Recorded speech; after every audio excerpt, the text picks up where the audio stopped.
WB TET সেটা primary TET হতে পারে, আপার প্রাইমারি টেট হতে পারে অথবা সি-টেট অথবা আদার টেট। যেকোনো টেটের ক্ষেত্রে আমরা জানি প্যাসেজ আসবে। তো আজকে প্যাসেজ ক্লাস নাম্বার 2। আমরা ফার্স্ট প্যাসেজটা সলভ করেছিলাম একরকমভাবে। সেকেন্ড প্যাসেজটা পদ্ধতি একই রকম থাকবে কিন্তু কোয়েশ্চেন প্যাটার্ন কেমন আরো হতে পারে সেটা আমরা দেখব। অর্থাৎ আমরা জানি যে প্যাসেজ থেকে ডাইরেক্ট কোয়েশ্চেন আসবে। সেই ডাইরেক্ট কোয়েশ্চেনসটা মানে আমি পুরো লাইনটা দেখলেই বা পড়লেই বা খুঁজে পেলেই অপশন ধরে উত্তর করে দিতে পারবো। এটা একরকম থাকে প্যাসেজ। আরেক রকম প্যাসেজ থাকে সেই লাইনটাতে উত্তর আছে কিন্তু অপশনে যে ওয়ার্ডটা আছে তার সিনোনিম আছে, এখানে সমার্থক শব্দটা আছে। অর্থাৎ তোমার যদি ভোকাবুলারি স্টক না থাকে তুমি কিন্তু প্যাসেজটা করতে পারবে না।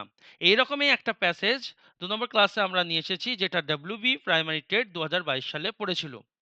আমরা ২০২৬ সালে ফেব্রুয়ারি মাসে সিটেটের কোয়েশ্চেন দেখেছিলাম হুবাহু সেম, কত তাড়াতাড়ি হয়ে যাচ্ছিল।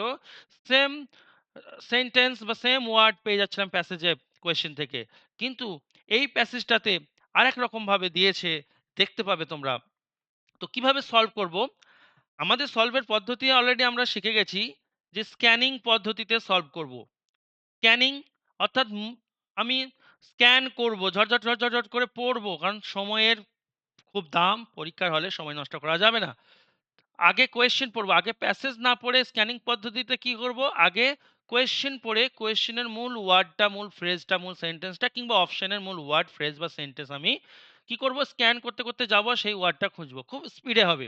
যখন যে ওয়ার্ডটা পেয়ে যাব সেই ওয়ার্ডটায় যে সেন্টেন্সে আছে সেই ওয়ার্ডটা তার আগের সেন্টেন্সটা বা সেই সেন্টেন্সটা পড়েই দেখবা পেয়ে যাবে আগে পরে করে। ঠিক আছে? সমস্যা হচ্ছে এই যে প্যাসেজটা দিয়েছে প্রাইমারি টেট ২০২২ এ, এখানে তুমি পেয়ে যাবে। তুমি লোকেট করতে পারবে। স্ক্যানিং পদ্ধতি ইউজ করেই ১০ সেকেন্ডে করে দিতে পারবে। জাস্ট তোমার কতগুলো ওয়ার্ডের মানে জানতে হবে। অর্থাৎ তোমাকে সমার্থক শব্দ, সিনোনিম সেটা জানতে হবে। যেটাকে আমরা ভোকাবুলারি স্টক এর কথা বলি। যেটা সমস্ত পরীক্ষাতেই ভোকাবুলারি দেখলে তোমরা ভয় পাও। আমি সহজে ভোকাবুলারি তোমাদের করাবো। একটা ভিডিওতে আনবো, কিভাবে পড়তে হয় দেবো। আর আমি এই প্যাসেজটা করার সাথে, সাথে তোমাদেরকে সঙ্গে আমি যেই নোটসটা প্রোভাইড করব যেভাবে সেটা হচ্ছে এরকম। এই প্যাসেজের ভেতরে কি ওয়ান ওয়ার্ড সাবস্টিটিউশন আছে, এক কথায় প্রকাশ আছে যেগুলো আসতে পারে পরীক্ষায়। কি সিনোনিম, অ্যান্টোনিম আছে সেগুলো আমি সব এরকম করে নোটস আকারে প্রোভাইড করছি। ঠিক আছে? দিয়ে দেব। তো তাহলে কিন্তু আমাদের প্রস্তুতিটা একদম সঠিক হবে। 30 আউট অফ 30 পাবো। এবং এর ভেতর প্যাসেজটা করার পরের ক্লাসে এই প্যাসেজের ভেতর থেকে কি গ্রামার আসতে পারে সেই গ্রামারগুলো আমরা পুরো ডিটেইল একদম লাইন বাই লাইন বিশ্লেষণ করব, যেটা স্কিমিং হয়। স্কিমিং কি করি, লাইন বাই লাইন আলোচনা করি। আর স্ক্যানিং প্যাসেজটা যখন করব তখন প্যাসেজ পড়ব না। জাস্ট আমরা স্ক্যান করে সেই জায়গাটা খুঁজবো এবং উত্তর করব, ১০ সেকেন্ডের মধ্যে উত্তর হয়ে যাবে। তার আগে হবে, তার পরে হবে না। জাস্ট তোমাকে কতগুলো পদ্ধতি জানতে হবে। চলো শুরু করি সময় নষ্ট না করে। এই প্যাসেজটা এসেছিল ডব্লিউবি প্রাইমারি টেট ২০২২ এ।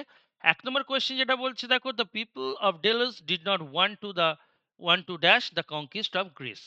তাহলে এখান থেকে মূল কিছু ওয়ার্ড আমরা খুঁজে নেব যে ডেলাসের পিপল আর কনকুইস্ট অফ গ্রিস। হ্যাঁ?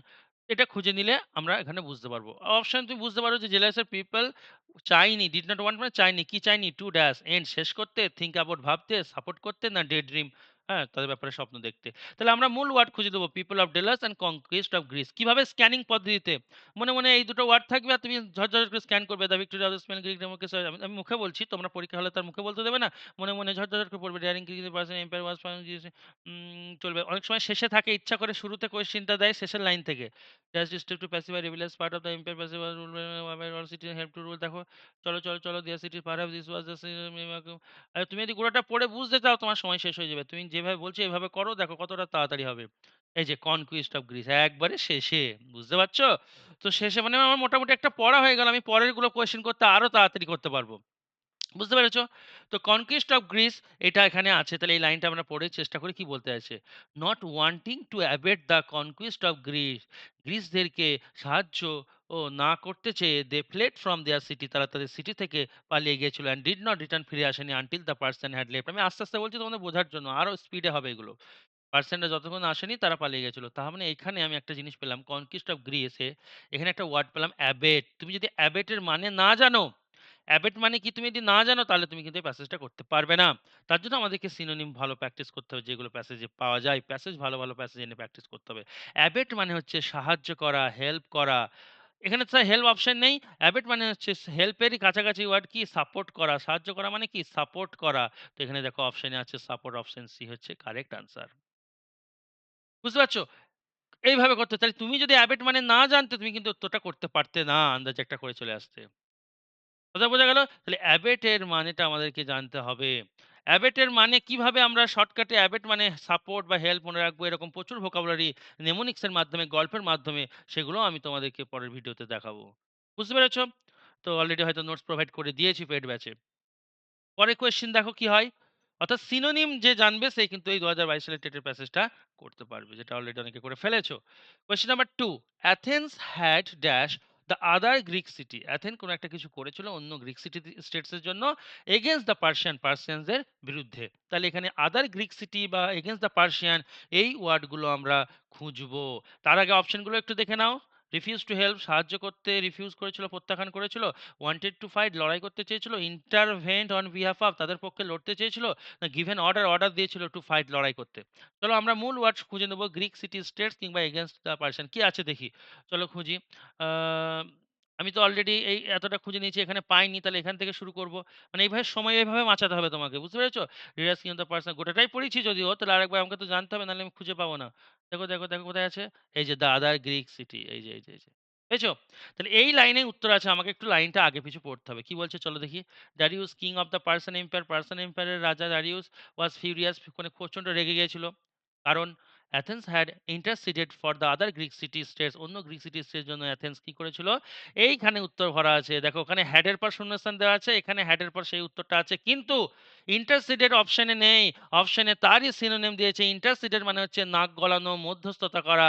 হ্যাঁ মধ্যস্থতাকারী যেটা আর কি ঘটকের কাজ করা যেটা হচ্ছে ইন্টারফেয়ার বা ইন্টারভেন্ট মধ্যস্থতাকারী মধ্যস্থতা করা ইন্টারভেন্ট অন বিহাফ অফ কারোর পক্ষ থেকে কথা বলা অর্থাৎ তাদের মধ্যস্থতাকারী করা।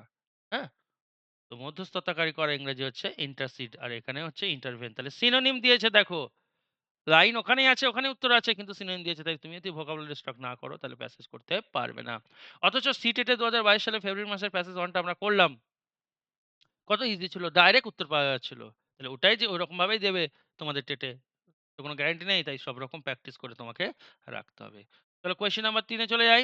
৩ নম্বর কোয়েশ্চেন বলছে ড্যারিউস টুক ড্রাস্টিক স্টেপ। ড্রাস্টিক মানে হচ্ছে কঠোর। এটা একটা ভোকাবুলারি স্টক খাতায় নোট ডাউন করতে হবে এগুলো নতুন, নতুন ওয়ার্ড পেলে। ঠিক আছে? আমি তো দেবই। তো দারুণ একটা কঠোর স্টেপ নিয়েছিল যে কঠোর স্টেপ নিয়েছিল Darius to dash the rebellious part of the empire সাম্রাজ্যের যারা বিদ্রোহী যে পার্টটা বিদ্রোহ ছড়াচ্ছিল তাদের জন্য কি উইকেন্ড দুর্বল করার স্টেপ নিয়েছিল? কঠোর না কঙ্কার না ডেস্ট্রয় ধ্বংস করা না কাম শান্ত করার? তাহলে চলো আমরা দেখে নেব পড়ে নেব ড্রাস্টিক স্টেপ বা রেবেলিয়াস পার্ট এই মূল কি ওয়ার্ড গুলো খুঁজবো। আমরা তো অলরেডি এতটা পড়ে নিয়েছি এখানে পাইনি। তাহলে এখানে পরের থেকে চলো in anger the king sent an enormous army to defeat Athens he thought it would take drastic step এই দেখো পেয়ে গেছি drastic steps to pacify the rebellious part of the empire. Rebellious যে পার্ট বিদ্রোহ করছে যে সমস্ত অংশে সাম্রাজ্যে তাদেরকে প্যাসিফাই শান্ত করতে স্টেপ নিয়েছিল তাহলে এখানে দেখো শান্ত করা অপশনে আছে আছে কিন্তু প্যাসিফাই এই ওয়ার্ডটা সিনোনিম আছে। তাই তোমরা দেখছো প্রতিটা কোয়েশ্চেন এখানে প্রাইমারি টেটের ভোকাবুলারি থেকে দিয়েছে মানে প্যাসেজ থেকে কোয়েশ্চেন। শান্ত করা ইংরেজি হচ্ছে কাম। কাম মানে শান্ত করা। তো এটা হবে অপশন ডি আনসার। এবার বোঝা যাচ্ছে ভোকাবুলারি কতটা ইম্পোর্টেন্ট। পরের কোয়েশ্চেন ৪ নম্বর কোয়েশ্চেনে যাব। দুটো স্টেটমেন্ট দিয়েছে। কোনটা ঠিক, কোনটা ভুল না দুটোই ঠিক না দুটোই ভুল আমাদেরকে জানতে হবে। চলো বক্তব্য কি বলছে দেখো। প্রথম বক্তব্য বলছে পার্সিয়া ওয়াজ অটোক্র্যাটিক। অটোক্র্যাটিক মানে হচ্ছে রুল বাই ওয়ান।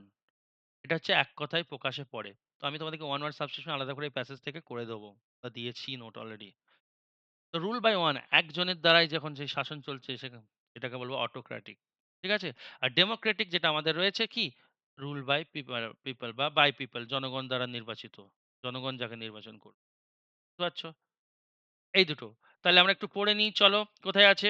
আমাদের অলরেডি পড়া হয়ে গেছে এত পর্যন্ত। জাস্টিস এম্পায়ার পর্যন্ত। আর এতটা যাবো না কারণ ওখানে তো পাইনি। তাহলে এইগুলো এবার পড়বো সময় বাঁচানোর জন্য। Persia was ruled by one এই তো পেয়ে গেলাম। রুলড বাই ওয়ান ম্যান একজনই শাসন করে যে জায়গাটা তাকে বলে অটোক্র্যাটিক। তাহলে এই স্টেটমেন্টটা ট্রু। এক স্টেটমেন্টটা টি লিখলাম। এবার দুয়েরটা দেখি। অ্যাথেন্সরা কি ছিল? ডেমোক্রেটিক অর্থাৎ পিপল সেখানকার সিটিজেনরা মানে যাকে নির্বাচন করে তিনি শাসন করেন। তাহলে দেখি Athens however all citizens help to rule. সমস্ত নাগরিকরা সাহায্য করে শাসন করতে।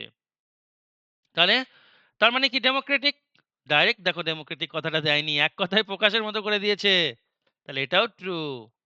কারণ সিটিজেনরা হেল্প করে তো। তাহলে দুটোই ঠিক অপশন বি তে আছে statement 1 and 2 both are true. বুঝতে পারছো লেভেলটা কেমন ছিল ২০২২ সালে প্রাইমারি টেটের কোয়েশ্চেন? আপাত তো আছে এখনো।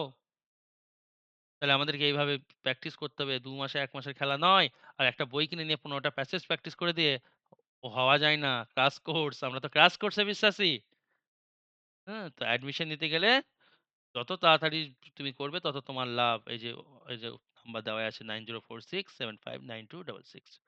ওকে দেখো ৫ নম্বর কোয়েশ্চেন কি বলছে?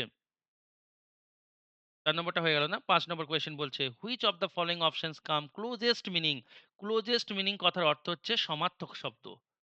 একই মানে। সিনোনিম বলতে পারে, ক্লোজেস্ট মিনিং বলতে পারে একই জিনিস। নিয়ারেস্ট বলতে পারে সমার্থক শব্দ। সিমিলার মিনিং বলতে পারে। সবকটা কিন্তু যারা জানে না সব নোট ডাউন করবে। সবগুলো কিন্তু সমার্থক শব্দকে বোঝায়। তো এন নোবেল দেখো আবার ভোকাবুলারি থেকে আলাদা করে কোয়েশ্চেন তো থাকবেই ভোকাবুলারি থেকে আলাদা করে। ইভেন তোমাদের যে ডাইরেক্ট কোয়েশ্চেন যেটা ছিল সেটাও কিন্তু একদম তোমার ভোকাবুলারি থেকেই ছিল। তার মানে ভোকাবুলারির উপরই জোর বেশি দেওয়া হয়েছে এই সালের কোয়েশ্চেনে। এন নোবেল কি? আমরা একটু পড়বো। ওয়ারিড উদ্বিগ্ন, ফ্রাইটেন ভয় পাওয়া, প্যানিক ভীতি সন্ত্রস্ত হওয়া। ফ্রাইটেন যা প্যানিক তো তাই। তার মানে তুমি বুঝে নিলে অপশন বি আর সি হবেই না। কৌশলগুলো শেখো কিভাবে করতে হয়। ফ্রাইটেন্ড ভীত, প্যানিক তো ভীত সন্ত্রস্ত হওয়া। তো দুটো একসাথে কি করে উত্তর হতে পারে? বাদ। পড়ে থাকলো ওয়ারিড, উদ্বিগ্ন, এনকারেজ হচ্ছে উদ্বুদ্ধ করা, উৎসাহ দেওয়া। তো তুমি যদি ডাইরেক্ট এন নোবেলটার মানে জানো তাহলে তোমার উত্তর হয়ে যাবে। আর যদি না জানো প্যাসেজটা পড়ে করার চেষ্টা করবে। যাতে জানো তার জন্য ভোকাবুলারি আমাদেরকে স্টক করে রাখতে হবে। তাহলে আরো তাড়াতাড়ি হবে। চলো খুঁজি কোথায় কতদূর পড়েছি? 1 ম্যান পর্যন্ত। এতটা পড়েছি। By this participation, Athenians were prepared to die for their city. Perhaps this was the secret of remarkable victory of Marathon, which freed them on the Persian role. On their way to Marathon, the Persians tried to fool some Greek city, claiming him a priest. The frightened citizens of Delos refused to believe this. কোথাও বাদ গেল মনে হচ্ছে বলো উপরে ছিল he thought it would dash upon noble empire. Persia was ruled by men. Athens ever all citizens helped to rule. এই যে এন নোবেল এখানেই তো ছিল আমি চলে গেছি sorry ennobled by this participation এই সবাই পার্টিসিপেট করতে লেগেছিল এর দ্বারা এন নোবেল মানে উদ্বুদ্ধ হয়ে অ্যাথেনিয়ানসরা তৈরি হয়েছিল to die for their city তাদের শহরের জন্য স্টেটের জন্য প্রাণ দেওয়ার তাহলে এখান থেকে মোটামুটি বুঝতে পারছি ennobled by this participation মানে হচ্ছে সবাই যুক্ত হচ্ছিল তার ফলে তারা উদ্বুদ্ধ হয়ে তারা কি করেছিল যে আমরা প্রাণ দেবো সবাই যখন এখানে একত্রিত হয়েছে তাহলে উদ্বুদ্ধ হওয়া ইংরাজি কি মোটিভেটেড হওয়া এনকারেজড হওয়া অপশন ডি হচ্ছে আনসার বুঝতে পারলে এইভাবে করতে হবে। এখানে অপশন দেখো এখানে একটা জায়গায় আমি ফ্রাইটেন পেলাম। অনেকে ফ্রাইটেন উত্তর করে দিয়ে চলে আসবে। না বুঝেই। ওইভাবে হবে না। আর ঐরকম ভাবেই ওয়ার্ড গুলো সিলেক্ট করে তোমাকে ভোকাবুলারি দেবে যাতে তুমি ভুলটা করো। বিশাল টাফ তো। এখন কম্পিটিশন কি তোমরা তো জানো। কি বলবো তো কেউ তো ছোট নেই। দ্যা ওয়ার্ড অ্যাবেট বলে দিয়েছি অলরেডি অ্যাবেট মানে হচ্ছে কি করা? সাপোর্ট করা। সাপোর্ট তো নেই স্যার। হেল্প করা। সেটাও তো নেই স্যার। অ্যাসিস্ট্যান্ট টিচার মনে পড়ছে? সাহায্য করে হেডমাস্টারকে যে টিচার গুলো আমরা সেগুলো কি বলি? অ্যাসিস্ট্যান্ট টিচার মানে অ্যাসিস্ট থেকে আসছে। অ্যাসিস্ট থেকে অ্যাসিস্ট মানে হচ্ছে সাহায্য করা। তো অপশন সি অলরেডি হাইলাইট করা আছে যদিও। ভুলে হয়ে গেছে। অ্যাসিস্ট হচ্ছে আনসার। সাহায্য করা। তাহলে প্রতিটা কিন্তু কোয়েশ্চেন দেখো ভোকাবুলারির উপর ভরসা করে দিয়েছে। হয় ওয়ান ওয়ার্ড নয়তো সিনোনিম অ্যান্টোনিম। কোয়েশ্চেন নাম্বার 7 আরেকটা আছে এরপরে। The people of deals ran away পালিয়ে গেছিল। বিকজ কারণ কি? দে ওয়ার বোল্ড তারা সাহসী ছিল, ওয়াইজ জ্ঞানী ছিল, ইমপেশেন্ট অধৈর্য ছিল, অ্যানয়েড মানে ওয়ারিড ছিল, বিরক্ত ছিল। না। কি আছে চলো দেখি। তাহলে পড়তে হবে আমাদেরকে যে ran away কথাটা কোথায়? আমি দেখো পড়ার আগে পেয়ে গেছি। কারণ আমি অলরেডি পড়েছি। তোমাকে বারবার খুঁজতে হবে না। তুমি যখনই প্রশ্ন করছো তুমি তো পড়া হয়ে যাচ্ছে সবগুলো। তো পালিয়ে গিয়েছিল ইংরেজি দেখবে এক জায়গায় পেয়েছিলাম এই দেখো লাস্টের দিকে। ফ্লেড ran away পালিয়ে যাওয়া ফ্লেড। ঠিক আছে? তো যে ফ্লেড ফ্রম দেয়ার সিটি তারা পালিয়ে গেছিল সিটি থেকে তাহলে আগে পরে একটু পড়ে নিই কেন পালিয়ে গেছিল দেখি। বলছে on their way to Marathon the Persian tried to fool পার্সিয়ানরা চেষ্টা করেছিল এখানে একটা আমরা বুঝতে পেরেছি থিমটা কি না অ্যাথেন্সের সাথে পার্সিয়ানের একটা লড়াইয়ের ব্যাপার তো পার্সিয়ানরা চেষ্টা করেছিল টু ফুল মানে বোকা বানাতে কাকে সাম গ্রিক সিটি স্টেটস গুলোকে কিছু গ্রিকদের স্টেটস গুলোকে বাই ক্লেমিং এই দাবি করে to have come in peace যে আমরা চলো শান্তি স্থাপন করবো লড়াই না করে দ্য ফ্রাইটেন সিটিজেন্স অফ ডেলাসের বা অ্যাথেন্সের সেই সমস্ত ভীত সন্ত্রস্ত নাগরিকরা রিফিউজ সেটা অস্বীকার করে বিলিভ দিস এটা বিশ্বাস করতে not wanting to avoid the conquest of গ্রিসের এই সাপোর্টটা মানে কি বলবো? না চেয়ে যে fled from their city তারা তাদের শহর থেকে পালিয়ে গিয়েছিল। এবং তারা আবার ফিরে এসেছিল until the person had left যতদিন না পার্সনরা পালিয়ে গিয়েছিল তারা ততদিন বাইরেই ছিল তারপর ফিরে এসছে। তার মানে এখানে একটু চালাকি ছিল। এখানে তাদেরকে এখানে তো বলেই দিয়েছে অপশনে এটা আমি এইজন্য এত পড়লাম তোমাদেরকে বোঝাবার জন্য। বোকা বানানোর জন্য তার মানে অরিজিনালি পিস স্থাপন করতে চায়নি, শান্তি স্থাপন করতে চায়নি।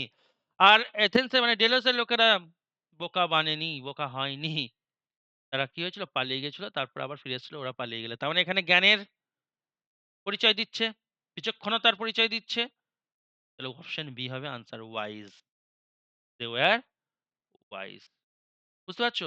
নেক্সট কোয়েশ্চেন আমরা দেখে নেব। নেক্সট কোয়েশ্চেন দেখো কি? লাস্ট কোয়েশ্চেন ৮ নম্বর। Persia was ruled by one man. Persia একজন ওয়ান ম্যান মানে কোনো একটা শাসনকর্তা দ্বারা পরিচালিত, শাসিত। আন্ডারলাইন ওয়ার্ড মানে পার্সিয়া এখানে আন্ডারলাইন দেওয়া নেই। পার্সিয়াটা আন্ডারলাইন হবে করে দিও। Persia in the sentence is an example. Persia কোন পার্টস অফ স্পিচ? আমি বলেছিলাম তোমাদেরকে পার্টস অফ স্পিচ থেকে কিন্তু কোয়েশ্চেন আসবে।